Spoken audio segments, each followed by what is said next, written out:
What is up everyone, and welcome to some more F1 22 My Team Career Mode. This time we're going to be at the French Grand Prix, and on the topic of things that are French, we're going to try and renegotiate with our teammate Théo Pourchaire and see if he'll sign with us for the second half of the season. Now, he's accepted our initial approach and we're going to go with the medium risk offer. It's what we got him with, and I'm pretty confident we can get him again. After all, we got the fastest car on the grid, and indeed we do. It was pretty trivial in the end, you know, it wasn't something I was too worried about. In previous seasons, obviously, we've slowly gone backwards over the course of the season. In this one, we've stayed pretty consistent at the top of the performance index. You know, the other teams don't seem to be able to catch up to us at the moment. I think they've pretty much maxed out the upgrades they can do, which means that the car we've got is the car that we have. And yeah, that's all it's going to be for the remainder of the season, at least until we potentially get some regulation changes. And then maybe next season will be not so good if we get hit quite hard by the regulation changes. I got to choose who my rival is. We recently lost out to Charles Leclerc, and after thinking for a moment, I decided to go with Verstappen. It seems like he's having the worst season of the two of them. They're pretty close in the drivers' standings, but I think that's due to the fact that when Verstappen's on, he can win races. But Perez has been the more consistent performer over the course of the season, I think. So yeah, that's what's informed my decision there. And yeah, French Grand Prix. I think this is a real opportunity for us to do something good here. We have been typically not so great on the few occasions that we have driven around here. Obviously, it was absent from the calendar, I believe, in Season 2. But in the seasons where it has been present on the calendar, we've not really registered a particularly strong result here on either occasion. Obviously, Season 1, our car was not very fast, and we were struggling with the overpowered AI for the majority of the first season. But Season 3, when we raced here, I seem to remember we only got like P8 or something like that. It wasn't a particularly strong result for us. But this time out, you know, I still think at the end of the day, it's a strong track for me personally, as someone who plays this game. So yeah, I'm hoping that we can do good things. Of our top three, who are Leclerc, Fernando Alonso, and Lando Norris. Sadly, it's time to say goodbye as free practice is over. However, we'll be back shortly for more Formula One action. So first practice was wet for the majority of the time. It was dry at the very beginning and dry at the very end. And I set my time at the beginning, whereas most people set their dry times at the end if they did. So it's kind of an unknown what the pace is going to be like exactly come qualifying. But I think that we'll be able to put a pretty strong performance in if we you know, if we really work hard and do a few laps and that kind of thing. You know, I'm pretty confident in the overall pace that we've got. So yeah, I'm cautiously optimistic. I wanted to check at this point what time frame we're looking at to get this final powertrain upgrade. I think it's going to come on during the summer break or around the time of the summer break. And indeed 19th of July I think is usually during the summer break from what I remember. So we'll have it on for the last 9 races of the season, which includes Belgium, which is a high power track, and Monza, which is also a high power track.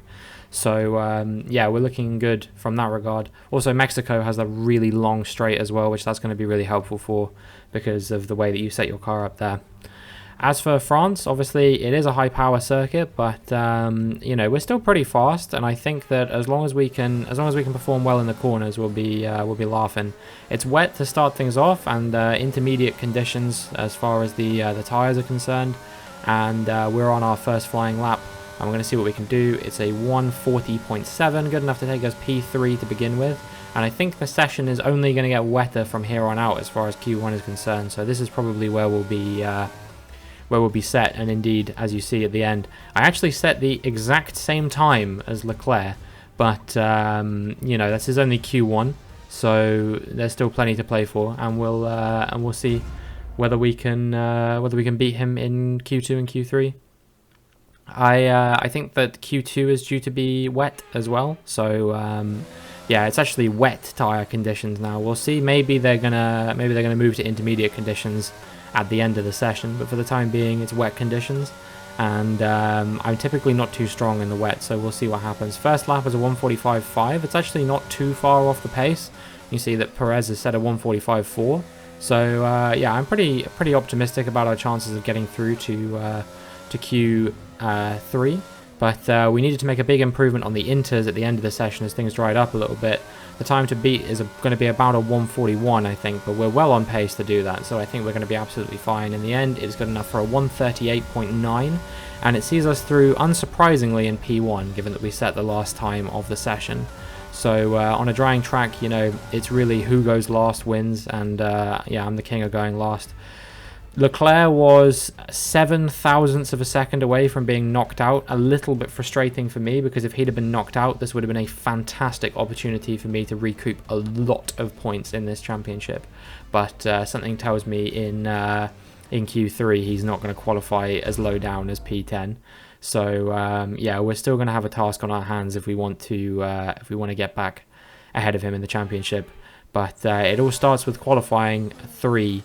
As we determine who's going to be starting on pole, who's going to be starting where.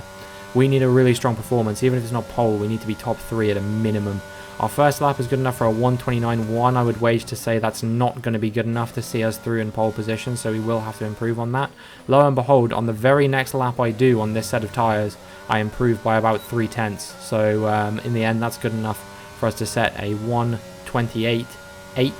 And that sees us up into P2 at the time being. But Lando Norris is not too far ahead, and this was a used set of tyres, don't forget. So I think if I strap a set of fresh softs on, we could suddenly be looking at a much better lap time. And indeed, as we come around the final few corners, you can see I'm 0.5 up. Norris is yet to improve, so I think that we're going to smash this pole time by the looks of things, unless someone else is still on a lap. I think we're the last people to go out though.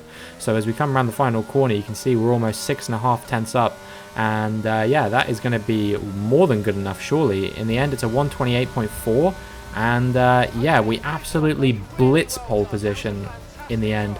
I didn't think we'd have that much pace. I knew we had pace, but I didn't think we were going to, you know, be 0.3 faster than the nearest car. Let's have a quick look at those who'll be fronting the grid.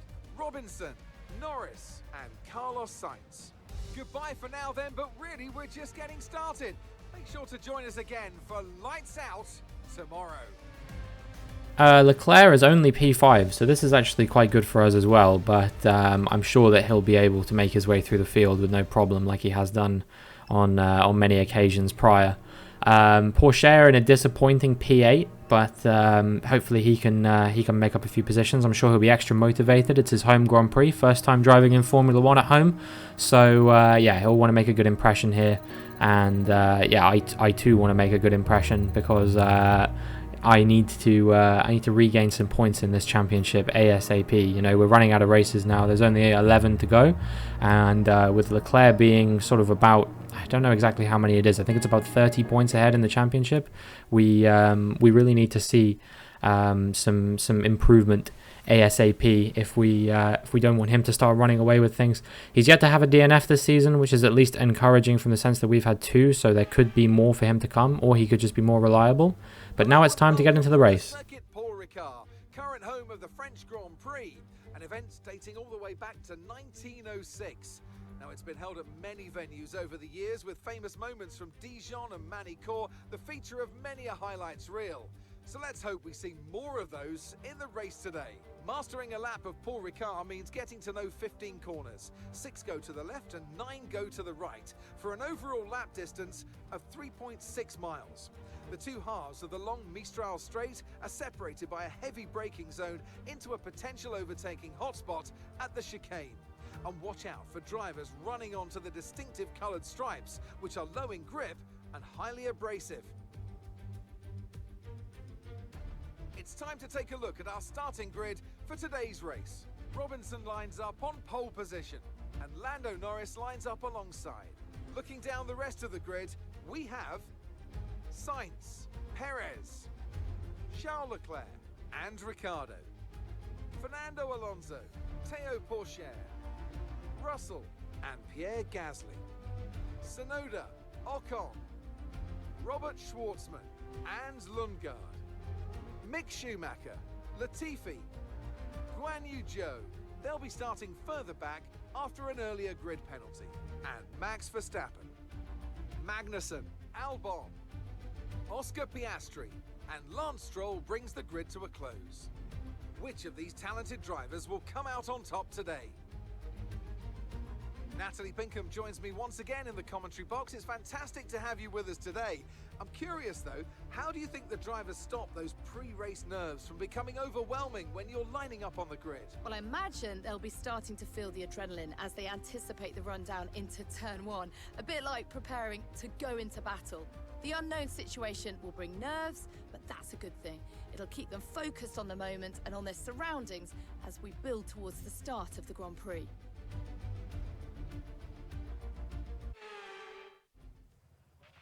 After the points finished last race, let's aim to keep that momentum going.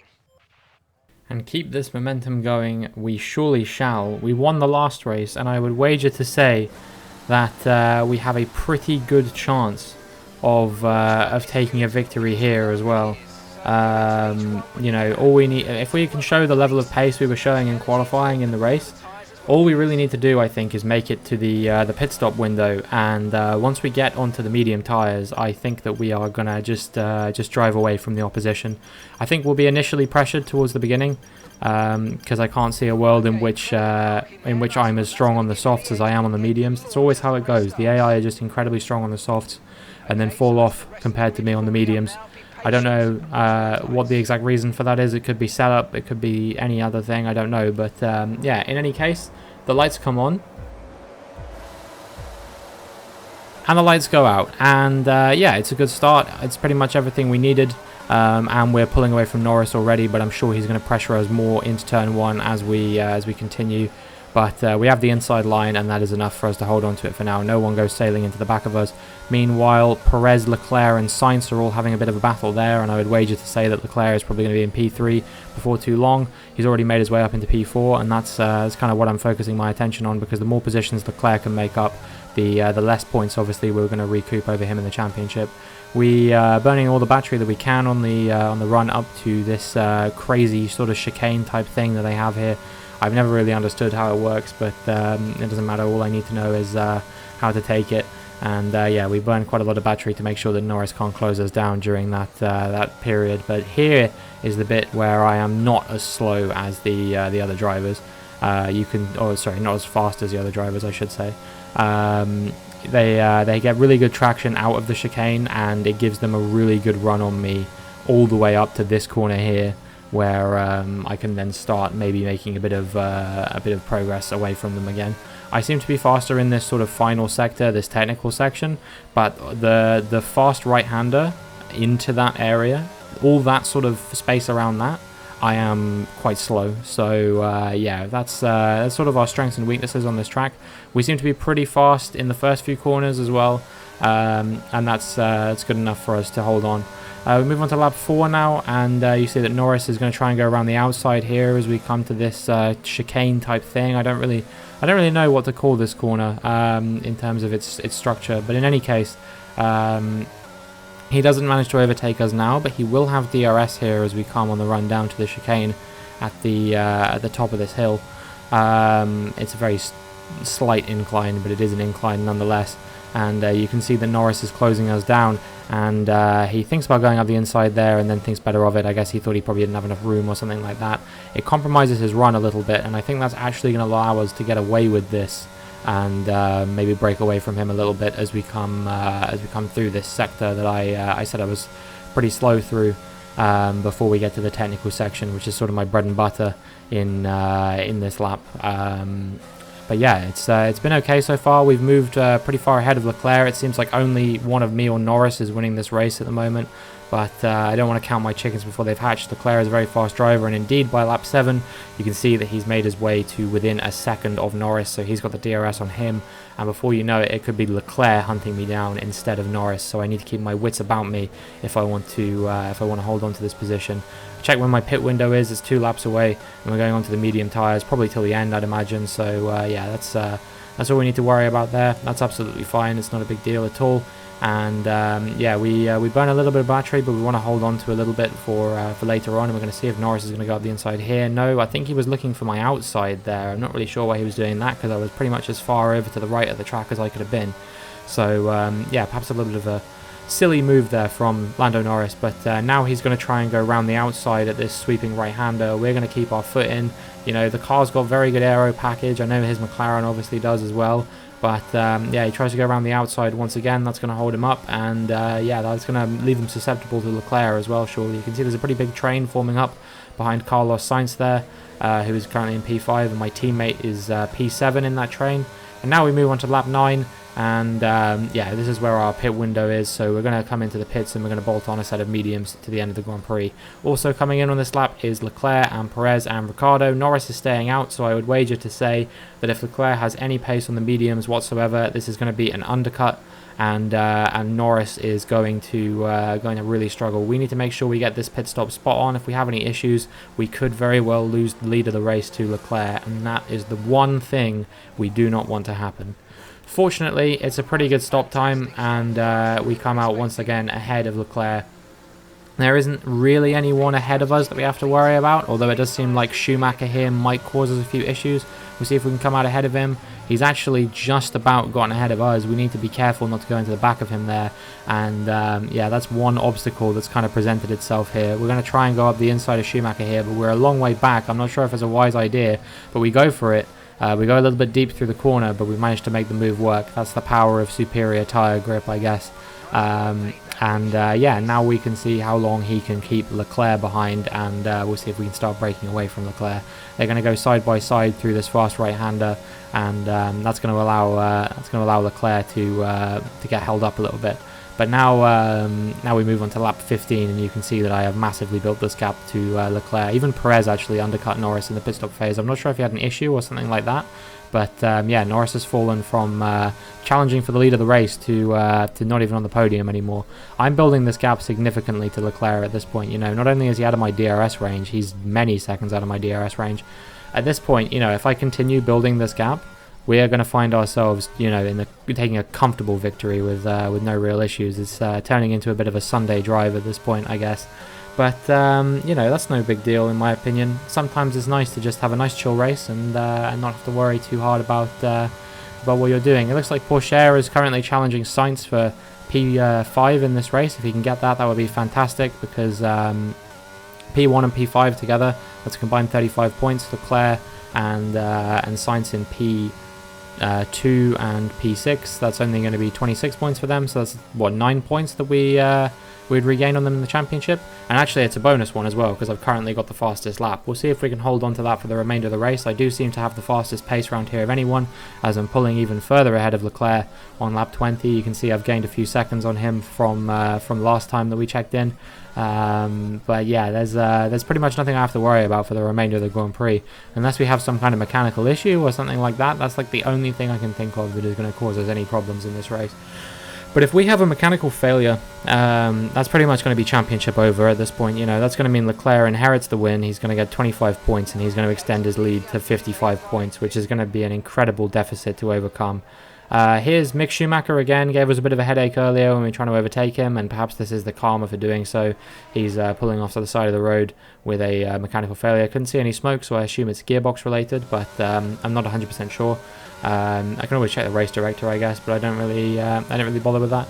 We've pulled even further ahead of Leclerc at this point, and yeah, I think there's pretty much no challenging us now at this point. It's just about getting it home, you know, making sure we don't have any accidents or anything like that. I could script a spin in here somewhere, ride the curb too much or something like that, but you know, what would be the point? I would rather win a race comfortably and have it be a little bit boring than throw for content. And I don't know. I kind of, let me know what you guys think, but I kind of think that there is much more of a culture of people watching these videos, these types of videos across any YouTuber would much prefer sort of like honesty and integrity, I guess is probably the best way to describe it. Like, you know, you just do a fair representation of what actually happens in the race, rather than trying to cause some kind of scripted sort of drama to liven things up a little bit. You know, that's personally how I view it, but you know, maybe you guys think differently. Maybe I'll start throwing in sort of random crashes here and there that I kind of do deliberately, but they look like they might not be deliberate. We're on lap 27 now, and yeah, we're just rounding the final few corners here. We're coming up to a couple of back markers of Piastri and Latifi, who are racing hard. They've got one more lap, obviously, unless I lap them first. I don't know if they're going to move out the way or not. There's not much point. It looks like Piastri might be about to move out the way, but he doesn't want to concede too much in his battle with Latifi. and we come up to the line, and it's good enough to win the race. So yeah, it's a very comfortable victory here in Paul Ricard. Very happy with that. That is the first time that we've taken back-to-back victories since Season 2, I think it was. Season 3.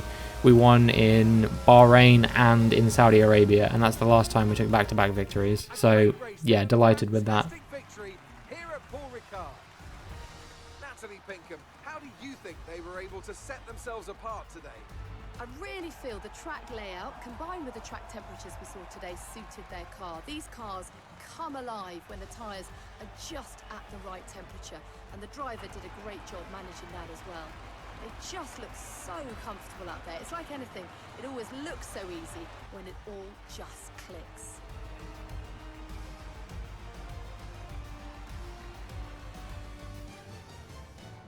The faces on our top three look so incredibly happy as they make their way up to the podium. A much-deserved victory and a brilliant performance from them all. The comeback continues as we win another race over Leclerc. We recoup 8 more points to him in the championship and close this gap down to just 22.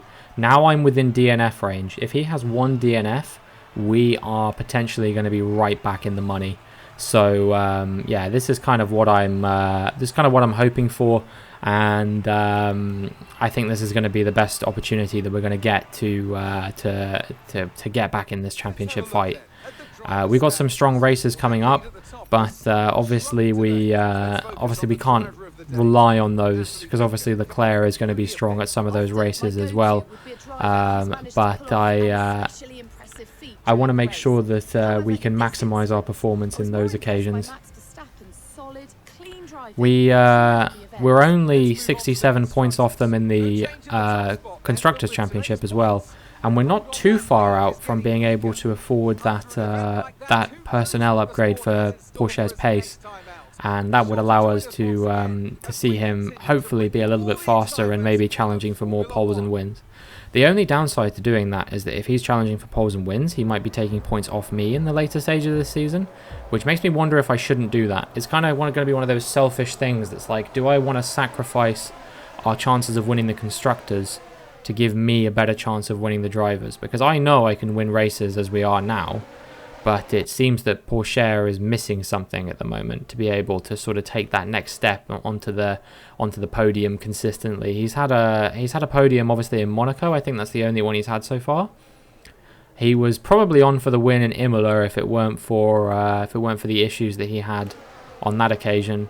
But yeah, it's still one of those things that's like it's a real sort of trade-off. I don't know whether we should invest in those upgrades and potentially sabotage my chances of winning. But I guess the argument is, if he was the better driver, then I probably didn't deserve to win anyway, even if it was not Leclerc that I lose out to. If it ends up being Pourchaire or something like that, then I guess our team wins the Drivers' Championship anyway.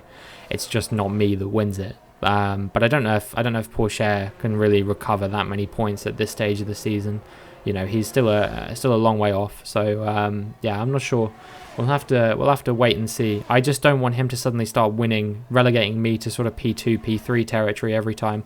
I guess the counter to that is that if Pourchaire starts winning races that I'm not winning, that stops Leclerc from winning them, which minimizes the amount of damage that Leclerc is doing to my chances. You know, if Pourchaire can be consistently outperforming Leclerc, that's going to reduce the number of points that Leclerc is scoring as well. So yeah, it's a real...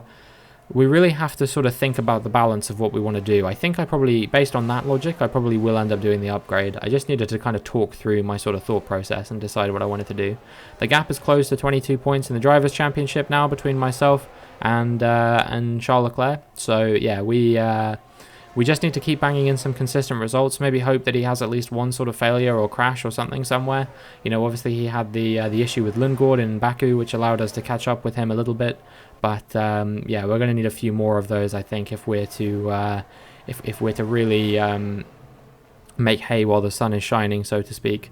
And you know, there's a few tracks that I think I am going to be quite strong at coming up soon, but you know, I can't rely on that. I have to try and put in my strongest performance at every single track possible. Up next is Hungary, and yeah, if you don't know what my Hungary performance is like, usually I'm not particularly strong around there. It's a track I find quite difficult to get on top of, so I'm not overly looking forward to that race. I think it is just going to be a damage limitation type race. We'll see if we can sort of get maybe top 5, something like that. That would be the ideal scenario, but I think it's going to be quite difficult to do there. But yeah, that is what's going to be up next. We gained a lot of cash here, so we're yeah, pretty close to getting that final facility upgrade. And that is going to be it for this video. If you enjoyed, please make sure you like and subscribe, and hopefully I will see you in the next one.